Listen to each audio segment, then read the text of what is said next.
하나님 말씀 가지고 보겠습니다. 하나님 말씀은 시편 107편입니다. 시편 107편 10절부터 20절까지의 말씀이 되겠습니다. 시편 107편 10절부터 20절까지의 말씀, 구약성경 883페이지에 있습니다.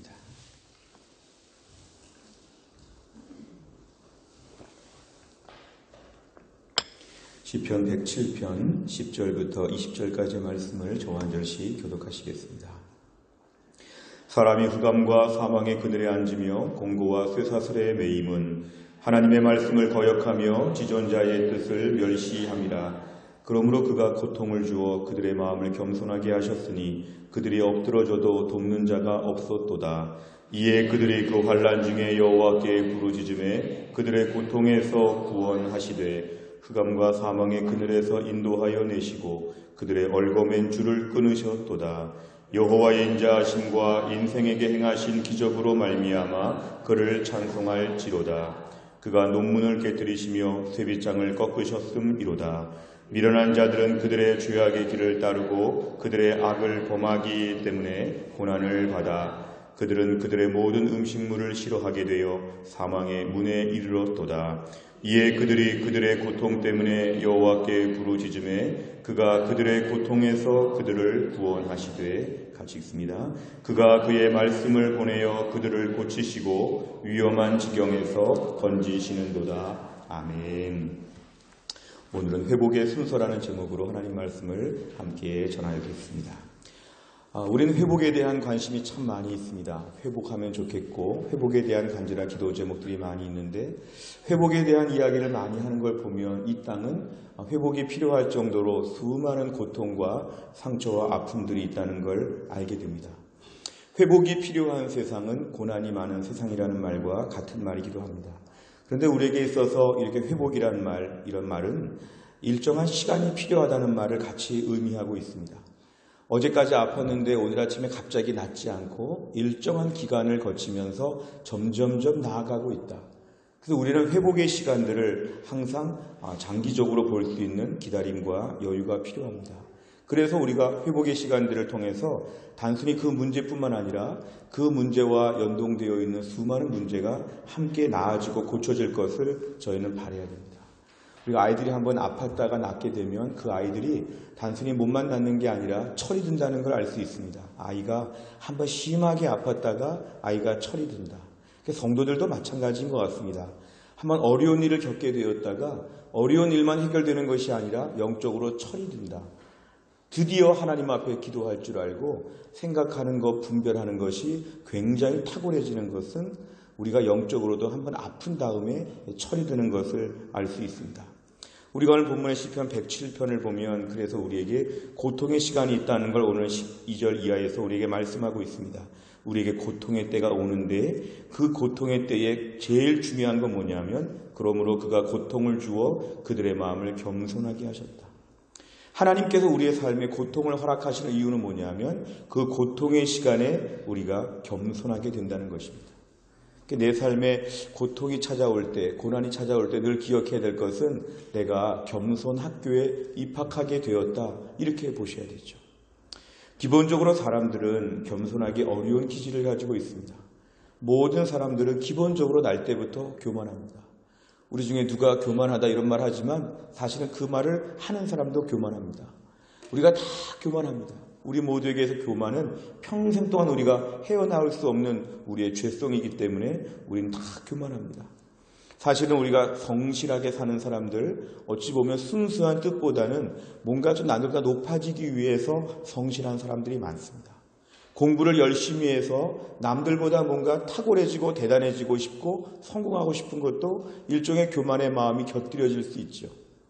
내가 운동 많이 하고 성실하게 많은 걸 감당하는 걸 통해서 결국은 남들보다 조금 더 대단해지려고 하는 마음들. 이게 우리에게는 무서운 고질병이라고 볼 수가 있습니다. 심지어 착하게 사는 것 중에서도 어떤 사람들은 착하기 때문에 남들보다 교만한 사람이 있습니다. 내가 당신보다 착하다는 것이죠. 심지어 믿음으로 사는 경우에도 내가 믿음으로 더 잘 사니까 나는 더 대단해 보인다고 하면 이게 바로 영적 교만이 될 수도 있습니다. 이 땅에서 우리는 누구라도 믿음이 있건 믿음이 없건 끊임없는 교만에 대한 욕구, 사실은 창세기 11장에 보면은 바벨탑을 쌓으면서도 이 교만해지는 마음으로 바벨탑을 쌓은 것입니다. 우리가 오늘날도 과학이 발달하고 내 생활의 풍족함과 많은 편리함을 추구하면서 이것이 우리를 교만하게 만들 수 있습니다. 이 교만함의 무서운 문제는요, 이 교만함은 사람들을 상대로 하다가 안 되면 더 나아가서 이제 하나님과 겨루어 보겠다고 합니다.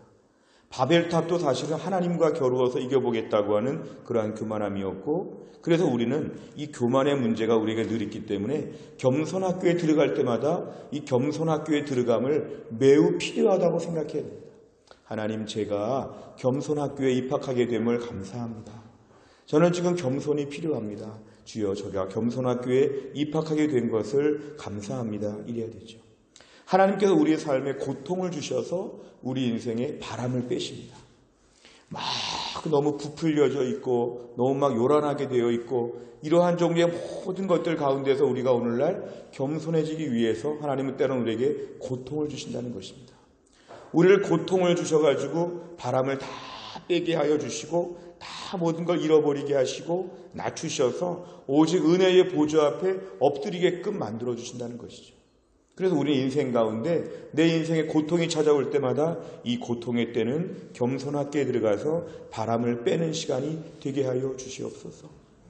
은혜의 학교에 들어가서 은혜를 알게 하여 주시고 이 겸손 학교에서 우리가 충실하게 수업을 받게 하여 주옵소서. 이것이 우리에게는 참 중요합니다.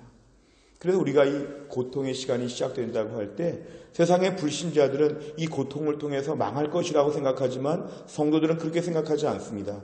이 고통의 용도가 있는데 지금은 나를 겸손하게 만드는 것뿐이지 망하게 하지는 못한다는 거죠. 하나님이 주의 백성들을 더 겸손하게 만들기 위해서 우리에게 고통을 주실 때가 있고 고난의 때를 겪게 하시지만 이때는 망하는 시간이 아니라 겸손해지는 시간, 온전해지는 시간이 될 것이다. 이러면서 10절의 말씀을 보면은 사람이 흑암과 사망의 그늘에 앉으며 공고와 쇠사슬에 매임. 12절 하반절에 보니까 엎드러져도 돕는 자가 없다. 우리가 이 고통의 때를 겪을 때 알아야 될 것은 이때는 너무너무 힘든 시간입니다.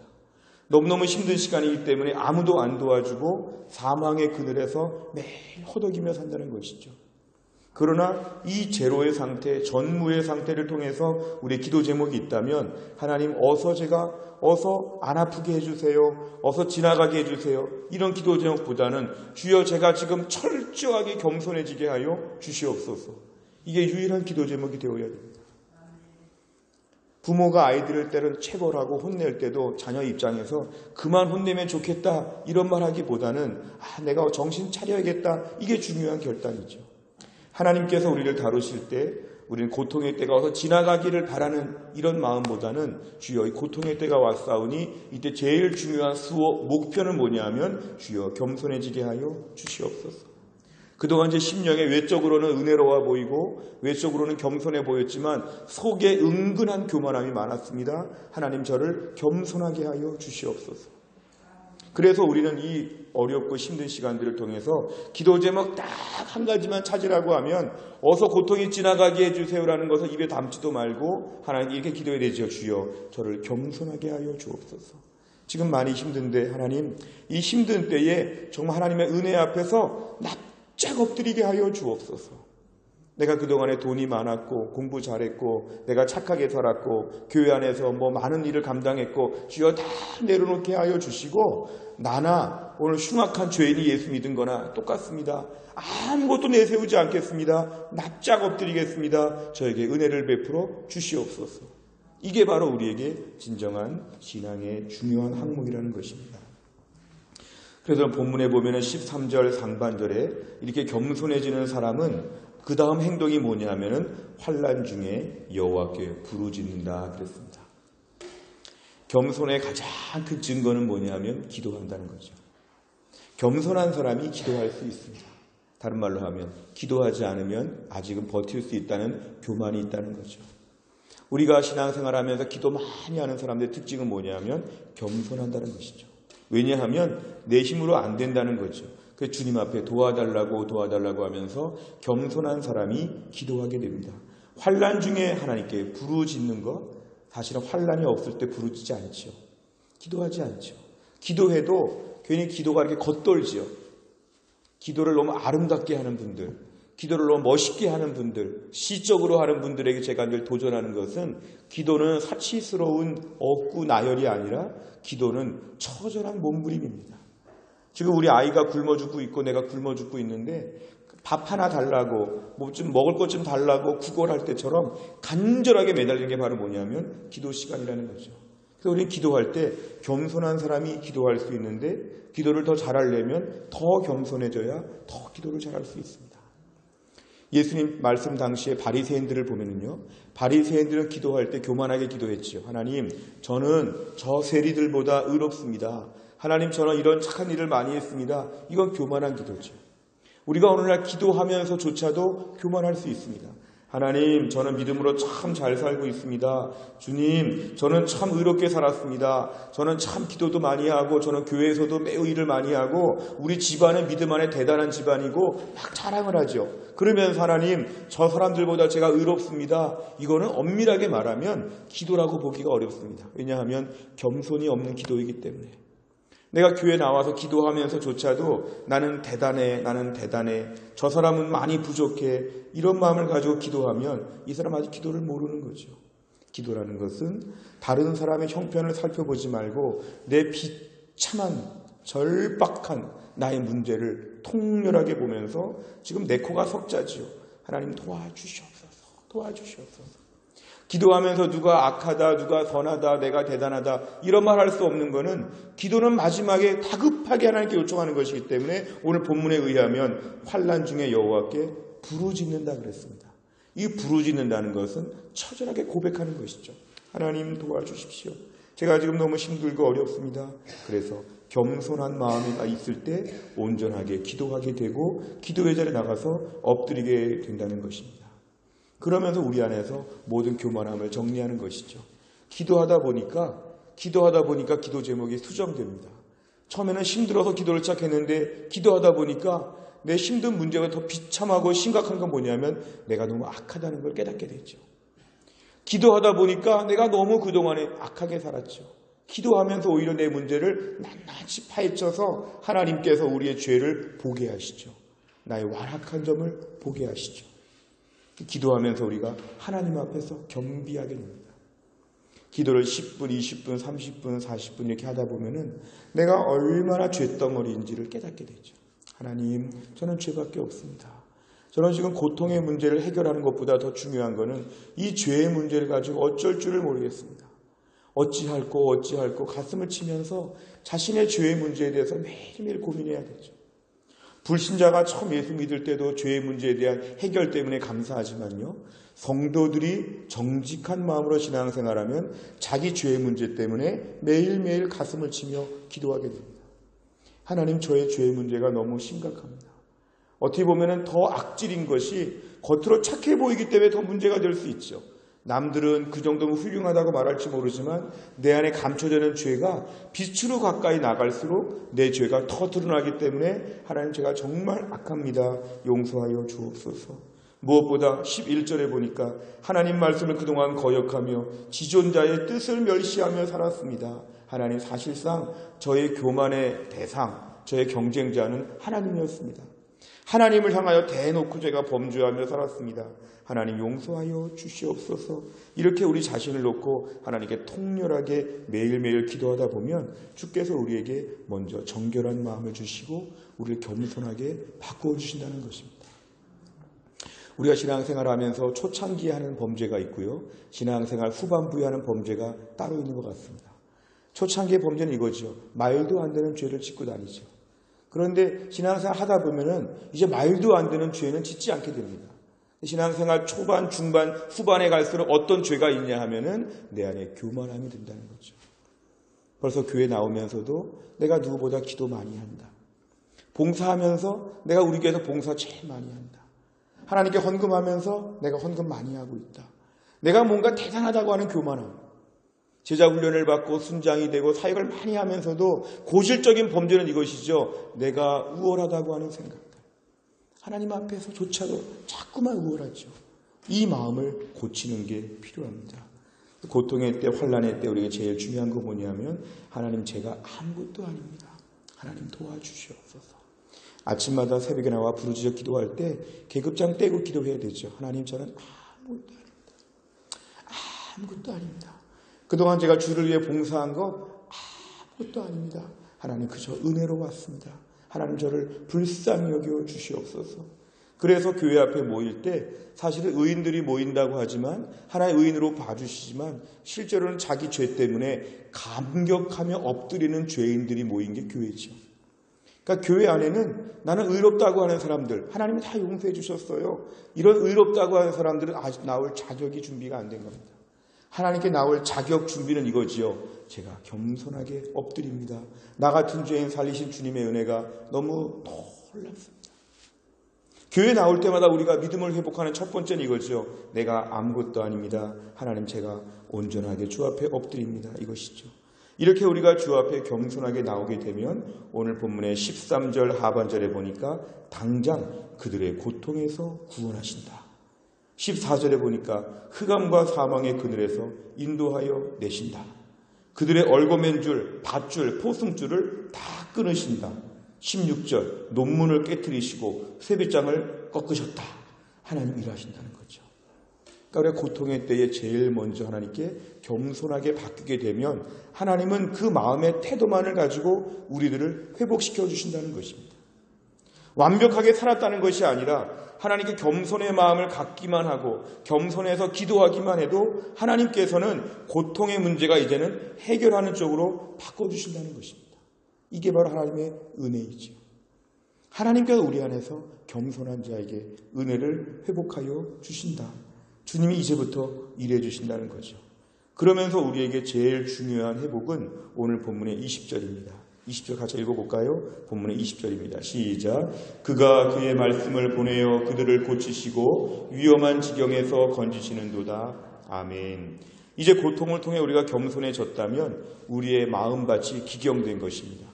이제 마음밭이 옥토가 되었습니다. 이제 우리에게 하나님이 주시는 게 뭐냐면 기경한 밭에다가 하나님이 말씀의 씨앗을 뿌려주신다는 거죠.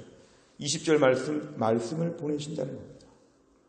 우리가 오늘날 말씀만이 우리를 궁극적으로 살려낸다는 걸 저희는 믿어야 합니다. 그래서 겸손해지는 목적은 뭐냐 하면 그냥 세상적인 겸손이 아닙니다. 겸손해서 남들에게 인기가 있고 겸손해서 뭐 달라지고 이게 아니라 겸손한 다음에 하나님 말씀을 보내신다 그랬습니다. 이건 마치 예를 들면 우리 몸에다가 주사기로 약을 넣는 것과 똑같습니다. 주사기로 몸에 구멍을 내고 그 구멍에다가 약을 담아서 넣는 것이죠. 고통과 힘든 시간들이 있을 때 우리 삶에 구멍이 뚫립니다. 바늘로 찌르니까 아프지요. 그런데 그 시간을 통해서 그 구멍을 통해서 하나님의 말씀의 약물이 들어오고 있는 거죠. 우리를 고쳐주신다는 것입니다. 내 삶에 고통이 있다 힘들다 그러면 하나님 그 고통의 시간을 통해서 내 삶에 비로소 구멍을 내시고 구멍을 통해서 말씀을 넣어주신다는 것입니다. 그래서 우리가 드디어 회복될 수 있도록 하나님 만들어 주신다는 것이죠. 그래서 우리 삶에는 고통의 시간이 필요하고 의미가 있는 것은 고통의 때에 구멍이 만들어진다. 고통이 있어야 말씀이 들린다. 고통이 있어야 말씀 앞에서 마음밭이 기경된다. 너무 잘 살고 너무 건강하고 애들이 너무 잘 되고 집안에 아무 문제가 없으면 드디어 우리의 삶에는 말씀이 들어올 구멍이 하나도 없습니다. 하나님 말씀하지 마시라고 하죠. 그냥 사는 대로 듣겠다고 하죠. 자꾸 말씀하지 말고 잔소리하지 말라 그러죠. 그런데 한번 우리가 힘들고 어려운 일을 겪게 될 때 내 삶의 구멍이 뻥 뚫리면서 그 구멍을 통해서 아픈데 그때 하나님이 그 구멍으로 주사기의 약처럼 말씀을 불어넣어 주신다는 것입니다. 사람은 밥 힘으로 산다고 밥을 많이 먹는 사람이 있지만 사실은 말씀으로 삽니다. 매일 말씀 먹는 성도들은 얼굴빛이 다릅니다. 영적인 피부 색깔이 다릅니다.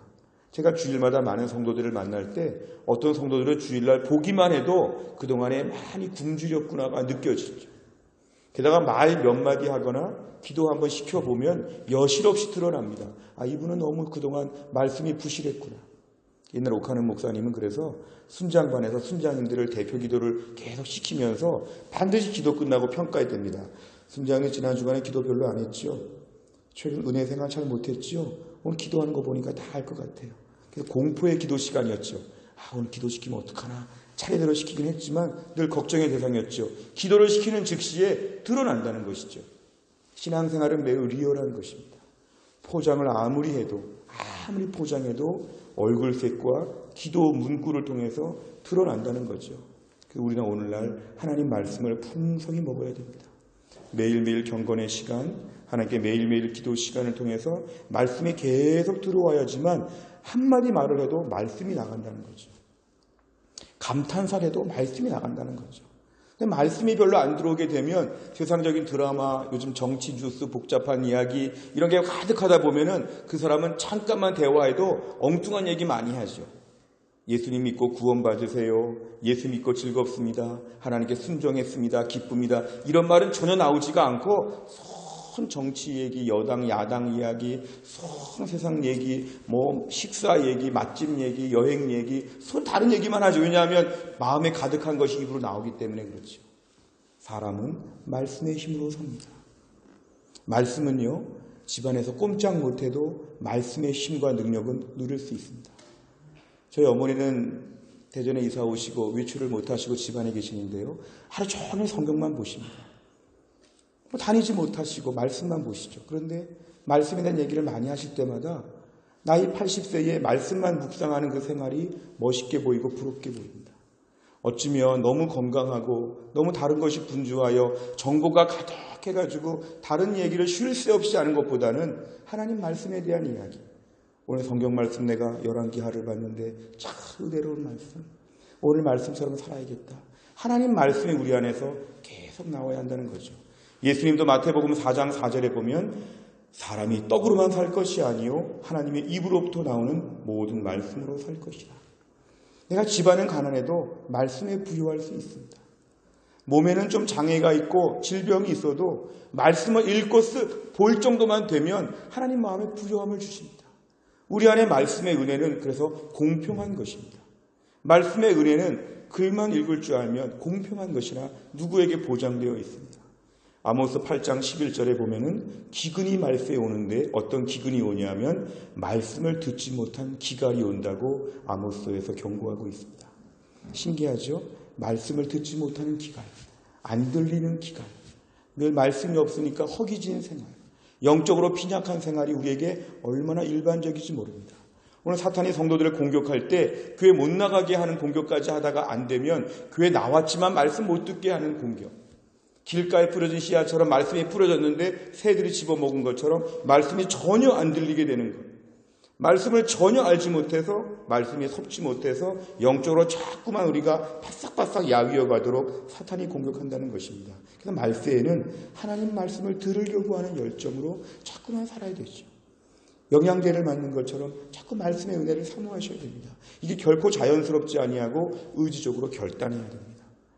매일 큐티하고 큐티책을 구입하고 매일 성경을 통독하고 설교 말씀을 몇 번씩이나 들으면서 하나님 말씀에 자꾸만 우리가 나와야지만 말씀이 우리를 고친다는 것입니다. 어떤 분들은 고통과 힘든 때 여행을 갔다 온다? 여행 갔다 오면 상황은 똑같습니다. 내가 지금 몸이 아프다? 몸이 다 나았다고 내 삶이 회복되지 않습니다. 몸만 나았지 정신적인 고통은 똑같습니다. 우리가 오늘 회복될 수 있는 방법은 뭐냐면 하나님 말씀이 내 속에 자꾸 들어와야 됩니다. 주여 구멍을 많이 뚫으신 하나님, 이 구멍을 통해 말씀이 계속 들어오게 하여 주옵소서. 하나님 말씀이 마음에 풍성하게 되면 내 안에서는 영혼이 살아난다는 것입니다. 죽은 화초가 살아나듯이 죽은 줄 알았던 그러한 겨울에 개나리, 진달래 다시 꽃이 봄에 피는 것처럼 하나님 내 심령에도 이 싱그러운 5월을 맞이하여서 나에게 하나님 인생의 믿음의 꽃이 피게 하여 주시옵소서. 이런 기도 제목 가지고 하나님께 우리는 매달려야 합니다. 말씀 앞에서 이 말씀에 두려워 떠는 자가 되고 말씀에 생명을 걸게 되고 말씀에 운명을 걸게 되면 하나님께서 우리를 살려내신다는 것입니다. 우리 삶에 최근에 어려운 문제가 많이 있다고 할 때 주여 이 문제들은 나를 겸손하게 만들고 말씀 들을 사전의 오리엔테이션 준비 과정이었습니다. 이제 하나님 고통이 끝이 아니고 해결이 끝이 아니고 말씀이 들어오게 하여 주옵소서. 주일날 똑같은 말씀을 들어도 더 잘 들리게 하여 주옵소서. 다락방 교환을 보고 말씀을 공부하면서 말씀에 더 내 전율을 느낄 정도로 내 삶에 더 침투하게 하여 주시옵소서. 은혜를 사모하게 되면 오늘 15절에 보니까 여호와의 인자하심과 인생에게 행하신 기적으로 말미암아 그를 찬송할지로다. 하나님께서 우리에게 기적을 베풀어 주신다는 것입니다. 그래서 우리는 기적을 맛보기 위해서는 먼저 고통의 때에 겸손해진 다음에 말씀이 계속 우리 안에 흡수가 되어지고 말씀이 우리를 살려내신다는 은혜까지 체험하게 되실 것입니다. 오늘 말씀을 통해서 우리 삶 가운데 하나님이 우리를 다루십니다. 절대로 방치하지 않으십니다. 때론 고통을 주어서 힘든 시간이 있지만 이 힘들 때에 이제 말씀을 들을 준비를 갖추게 하시고 말씀을 들을 준비가 되면 이제 말씀을 더 많이 공급하여 주심으로 말씀 앞에 서게 하신 다음에 말씀의 능력으로 우리가 회복되게 하여 주실 것입니다. 한 구절도 보면 예레미야 애가 3장 33절 주께서 인생으로 고생하게 하시며 근심하게 하심은 본심이 아니시로다. 고통의 때 힘들고 어려울 때 내 삶에 구멍이 뚫리고 이제 말씀이 들어오게 되었는데 이 고통의 때에 하나님 아버지의 마음이 본심이 아니라는 거죠. 그러니까 우리 인생의 고통이 핵심이 아니라 말씀을 통한 온전한 치유가 핵심입니다. 내 삶에 힘들고 어려운 일에 우리가 너무 집중할 것이 아니라 하나님 얼마나 마음 아파하시면서 나에게 어려운 때를 겪게 하실지 아버지 하나님의 마음을 헤아리면서 지금의 때에 오히려 하나님의 진짜 마음 우리가 온전히 회복되기를 바라는 아버지의 마음을 알고 온전한 믿음의 사람으로 회복되는 은혜를 주시기를 주의 이름으로 축원합니다. 기도하겠습니다. 아버지 하나님 감사합니다. 오늘도 저희들에게 은혜를 주신 하나님, 우리 삶에 수많은 고통과 아픔이 있을 때에 이런 시간들을 통해 저희가 낙심할 수 있고 좌절하고 포기할 때가 많지만 오늘 말씀은 고통의 때에 우리를 겸손하게 하시고 겸손한 다음에 말씀이 들리게 하시고 그 말씀으로 우리가 드디어 회복될 수 있다는 말씀을 허락하여 주셨습니다. 하나님, 우리 삶에 여러 가지 고통들이 있다는 걸 고백합니다. 힘들고 아픈 많은 일들이 아직도 남아 있습니다.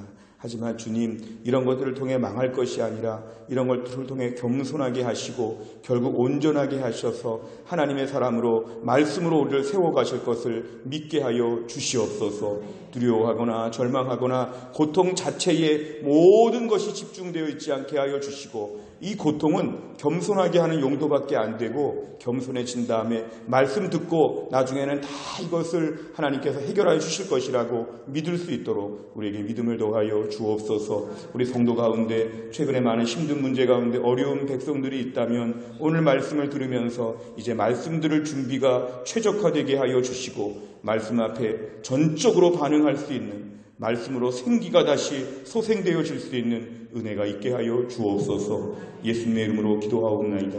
아멘.